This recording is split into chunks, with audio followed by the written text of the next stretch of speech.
हैं विद्युत wiring, electrical wiring से रिलेटेड 25 इंपॉर्टेंट इंटरव्यू और एग्जाम की दृष्टि से महत्वपूर्ण क्वेश्चन जो कि इलेक्ट्रीशियन टेक्नीशियंस टाइप के जो एग्जाम होते हैं, जेई टाइप के, एसएससी के, उन सभी में अक्सर पूछे जाते हैं।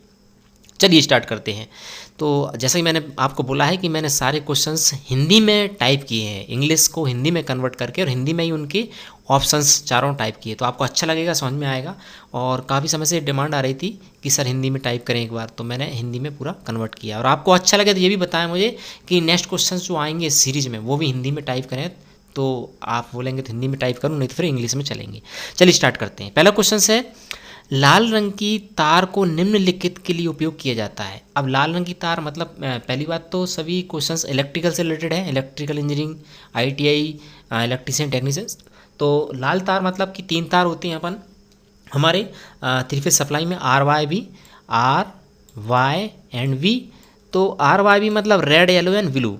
तो लाल तार को निम्नलिखित किस लिए उपयोग किया जाता है? तो आप आर वाई भी तीनों फेस के लिए यूज़ करेंगे, तो ऑप्शन से इसका क्या लगाना पड़ेगी? राइट ऑप्शन सी लगाना पड़ेगी, क्योंकि फेस के लिए लाल तार का हम यूज़ करते हैं। वेरी कुछ ईजी क्वेश्चंस हैं और इलेक्ट्रीशियंस के लिए तो काफ़ी इंपॉर्टेंट क्वेश्चंस, और सारे क्वेश्चंस एग्जाम में आए हुए हैं प्रीवियस पेपर्स में। तो इंपॉर्टेंट क्वेश्चंस का सिलेक्शंस मैंने काफ़ी रिसर्च के बाद इस वीडियो लेक्चर के अंदर लाया हूँ आपके लिए। चलिए अगला क्वेश्चन देख लेते हैं। क्वेश्चन नंबर 2 है, अर्थ वायर की पहचान के लिए अंतर्राष्ट्रीय वर्ण कोड है। जो अंतर्राष्ट्रीय वर्ण कोड है उसको अर्थ वायर की पहचान के लिए, तो क्या काला है क्या, लाल है क्या, नीला है क्या, या ग्रीन है क्या? देखो लाल तो निश्चित ही फिश वायर हो गया, नीला भी फिश वायर हो गया, काला आपका न्यूट्रल रहता है, तो फाइनली आंसर रहेगा इसका ग्रीन, यानी कि D options. Clear? Earth wire के लिए, ग्रहण वायर के लिए मतलब कि जो हम ग्रीन वायर का यूज़ करते हैं, इंटरनेशनल अंतर्राष्ट्रीय वर्ण कोड है। क्वेश्चन नंबर 3 है, किसी संस्थान में लगा हुआ ऊर्जा मापक यंत्र यानी एनर्जी मीटर, मैंने कुछ हिंदी ज़्यादा हिंदी हो गई भाई एक्चुअली, तो इसके लिए इंग्लिश वर्ड भी मैंने साथ साथ में यूज़ किए हैं। तो एनर्जी मीटर किस प्रकार का यंत्र है? रिकॉर्डिंग है क्या, इंटीग्रेटिंग टाइप का होता है, कि कंपेयरिंग होता है, कि इंडिकेटिंग होता है? तो इसके लिए आपको जो इसका राइट ऑप्शन रहेगा वो रहेगा इंटीग्रेटिंग। ये रिकॉर्डिंग, इंडिकेटिंग एंड डिस्प्ले सभी का कॉम्बिनेशन इज कॉल्ड इंटीग्रेटिंग। ठीक है, क्योंकि रिकॉर्डिंग ओनली नहीं करना हमको, उसमें प्लस भी करते जाना है और डिस्प्ले भी करे हमारा, इसलिए इसको इंटीग्रेटिंग टाइप का एनर्जी मीटर जनरली यूज़ किया जाता है। क्वेश्चन नंबर 4 है, सीढ़ी कक्ष की वायरिंग के मामले में निम्नलिखित में से किस स्विच का प्रयोग किया जाता है? सीढ़ी की मतलब स्टेयर केस की जो वायरिंग होती है हमारे घरों में, या जो इलेक्ट्रीशियंस हमारे रहते हैं वो करते हैं, तो वो किस टाइप की वायरिंग करते हैं सीढ़ी में? इंटरमीडिएट स्विच यूज़ करते हैं क्या, 1 वे स्विच यूज़ करते हैं, या 2 वे स्विच यूज़ करते हैं, या डीपी स्विच यूज़ करते हैं? तो राइट ऑप्शन रहेगा 2 वे स्विच यूज़ करते हैं।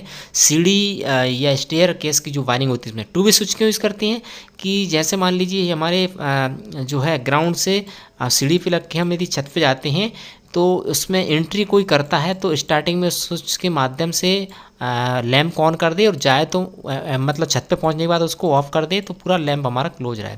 तो इसलिए 2 वे स्विच की यूज़ की जाती है सीढ़ी के केस में। ठीक, वेरी जी, मैंने क्वेश्चंस सिंपल लैंग्वेज में सारे क्वेश्चंस, इंपॉर्टेंट क्वेश्चंस हैं लेकिन हिंदी में कन्वर्ट किया है, लेकिन इंपॉर्टेंट क्वेश्चंस ही ध्यान रखना पड़ेगा।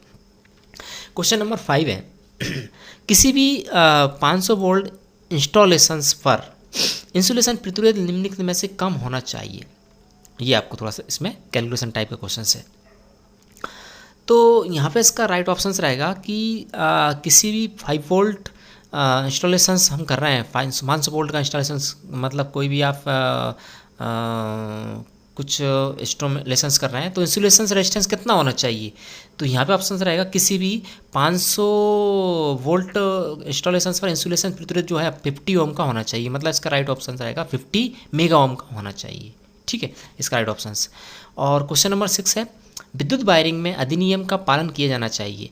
अब हमारे भारतीय विद्युत नियम जो है इंडियन इलेक्ट्रिसिटी एक्ट, एक एक्ट है, उसको फॉलो करना है हमको, उसका पालन करना चाहिए। तो इसके लिए राइट ऑप्शन रहेगा ऑप्शन सी, भारतीय विद्युत नियम 1956 का हमको विद्युत वायरिंग करने में उस रूल्स का पालन करना चाहिए। क्वेश्चन नंबर 7, पीवीसी का तात्पर्य क्या है, मतलब पीवीसी का फुल फॉर्म क्या है? पीवीसी बोलते हैं हम पीवीसी केबल, या पीवीसी हमारा जो रहती है केबल के ऊपर जो रहता है पर चल जाती है, तो पीवीसी का फुल फॉर्म क्या है? तो यहाँ से पीवीसी का फुल फॉर्म रहेगा ऑप्शन सी इसका राइट ऑप्शन रहेगा। ऐसा पैरा बिनाइल क्लोराइड कार्बोनेट या पैरा बिनाइल क्लोराइड या पॉली विनाइल क्लोराइड या पॉली विनाइल कार्बोनेट। तो इसका राइट ऑप्शन आपको रहेगा पॉली विनाइल क्लोराइड। ठीक है, पीवीसी का फुल फॉर्म अपन बोलते हैं पीवीसी टैप, तो पीवीसी का फुल फॉर्म यहाँ पर रहेगा। पीवीसी टैप, पीवीसी केबल्स के ऊपर जो पीवीसी रहती है उसका फुल फॉर्म ये है ऑप्शन सी। क्वेश्चन नंबर 8 है two way switching means. Two way switching के मीन्स मतलब क्या होता है? मीन्स मतलब यहाँ पे लिखना है आपको आंसर के नियंत्रण के लिए, मतलब के नियम मतलब खाली मन पड़ेगा। के नियंत्रण के लिए भिन्न भिन्न दिशाओं में 2 या 2 से अधिक स्विच का उपलब्ध होना। 2 lamp, 1 lamp, 3 lamp, 4 lamp. Two way switch का मतलब क्या है? इसका टू वे स्विच का मीन्स इसका आंसर तो इसका रहेगा 1 लैंप रहेगा। एक ही लैंप को 2 जगह से ऑपरेट करना is called two way switch. ठीक है, या एक ही हमारे जो लैंप है, लाइट है, समथिंग कुछ भी, उसको 2 जगह से हम ऑपरेट करते हैं तो टू वे स्विच का यूज़ करते हैं। ऐसा नहीं कि 2 लैंप है इसलिए 2 वे स्विच करेंगे, 3 लैंप है इसलिए 3 वे स्विच करेंगे, ऐसा कुछ नहीं है। 1 लैंप को ही 2 जगह से नियंत्रण कंट्रोल करने के लिए टू वे स्विच का यूज़ किया जाता है। क्लियर? राइट ऑप्शन रहेगा ऑप्शन बी।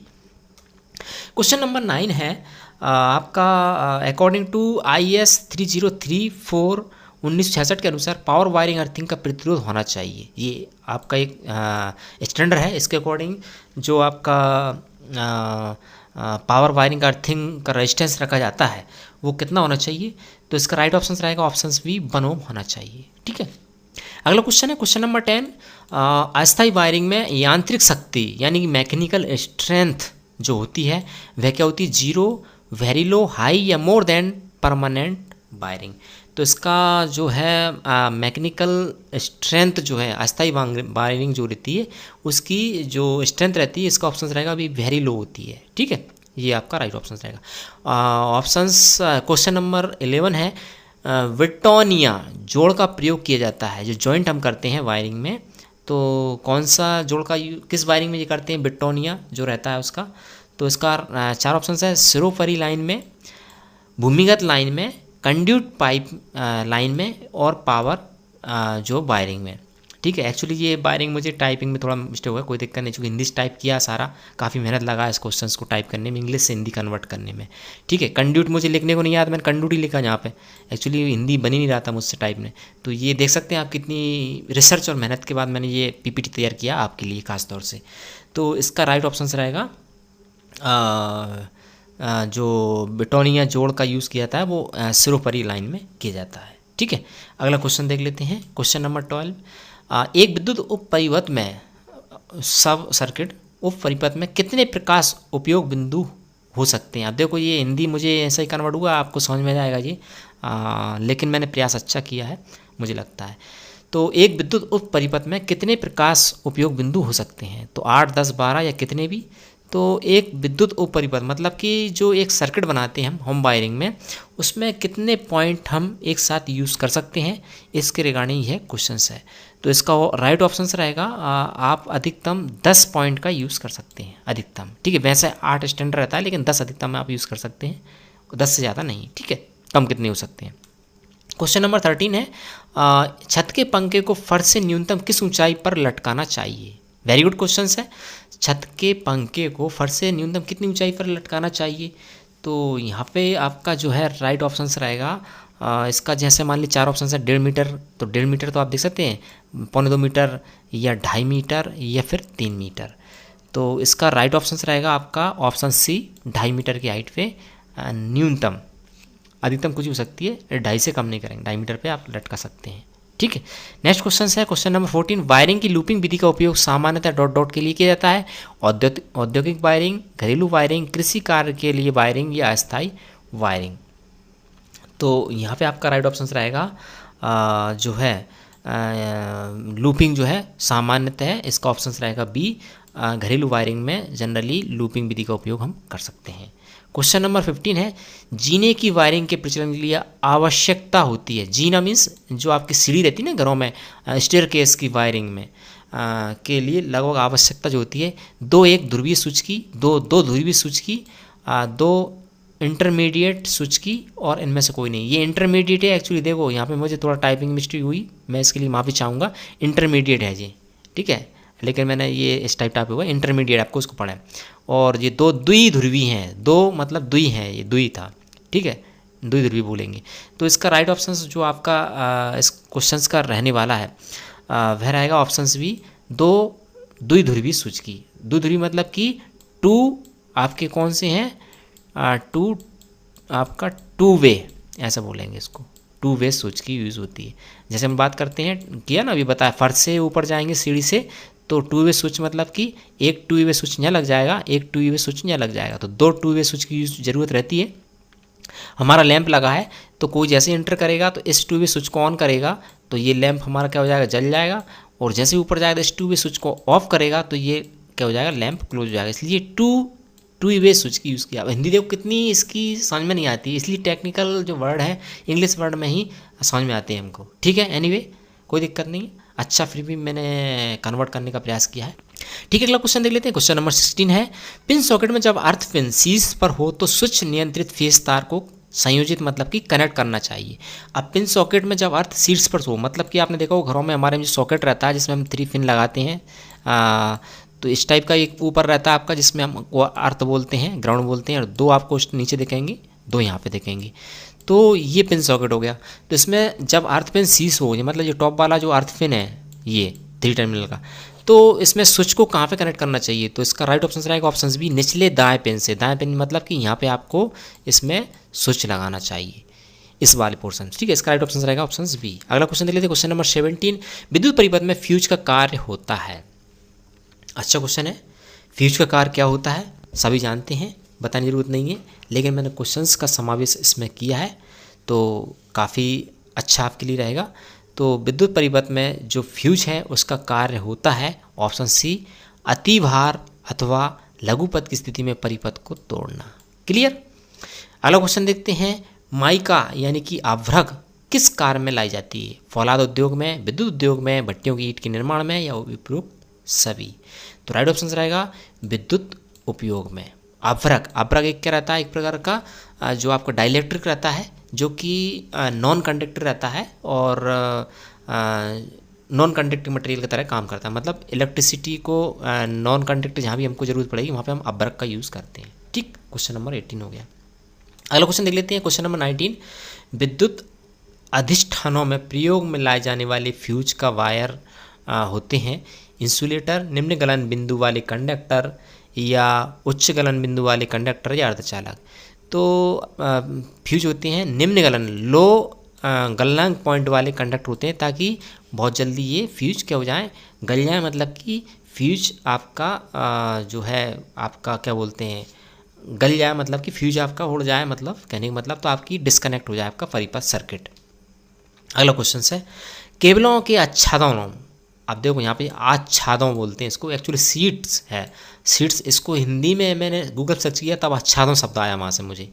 तो केबलों के सीट्स का प्रयोग किया जाता है उचित इंसुलेशन प्रदान करने के लिए, यांत्रिक सामर्थ्य प्रदान करने के लिए, नमी के अंतः संक्रमण को रोकने के लिए, या उपयुक्त सभी।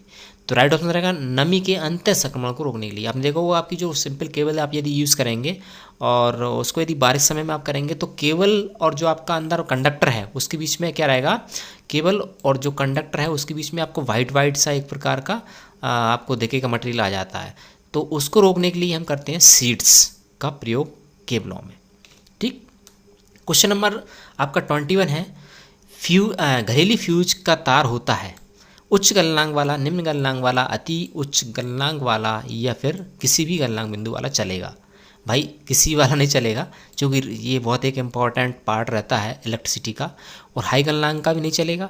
तो कहने का मतलब इसमें लो गलनांक वाला होना चाहिए ताकि जल्दी से फ्यूज हमारा जो है उड़ जाए। क्वेश्चन नंबर 2 है, फ्यूज तार के लिए निम्नलिखित का होना चाहिए, उच्च प्रतिरोध उच्च दाब। उच्च प्रतिरोध मतलब कि हाई रेजिस्टेंस, उच्च दाब मतलब हाई पोटेंशियल, इंग्लिश बात करें तो। निम्न प्रतिरोध उच्च गलनांक, निम्न प्रतिरोध निम्न गलनांक, एंड उच्च प्रतिरोध एंड निम्न गलनांक।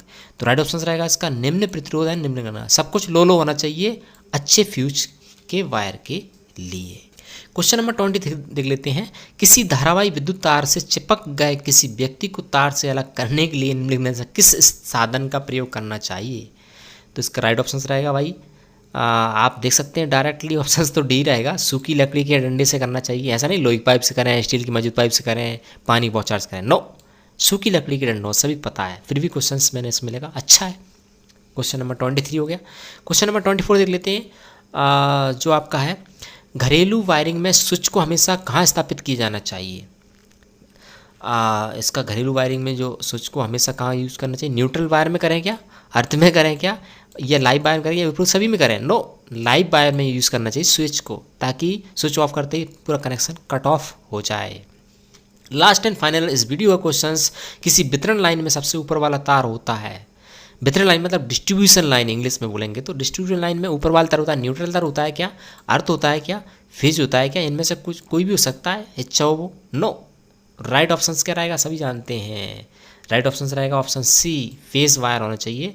जो वितरण लाइन में 3 फेस 4 वायर आते हैं, 1 2 और 3 आपके ऊपर फेस रहते हैं, और बॉटम वाला रहता है वो रहता है आपका न्यूट्रल वायर। ये P1 and P2 and P3 3 wire ऊपर रहते हैं, ऊपर वाले तीनों वायर जो है फेस वायर रहेगी, नीचे आपका न्यूट्रल रहेगा, तो इसका राइट ऑप्शन रहेगा ऑप्शन सी।